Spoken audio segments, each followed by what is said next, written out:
విడుమొరటోడు అని వాళ్ళు వీళ్ళు ఎన్నెన్ని అన్న పసి పిల్లవాడు నవ్వాడు.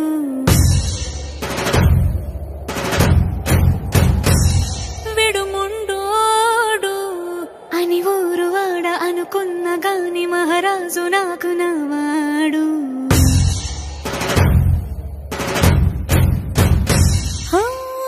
మాట పెడుసైనా మనసులో వెన్న రాయిలా ఉన్నవాడిలోన దేవుడెవరికి తెలుసును నాకన్నా. సూసేకి అగ్గిరవ్వ మాదిరే ఉంటాడు.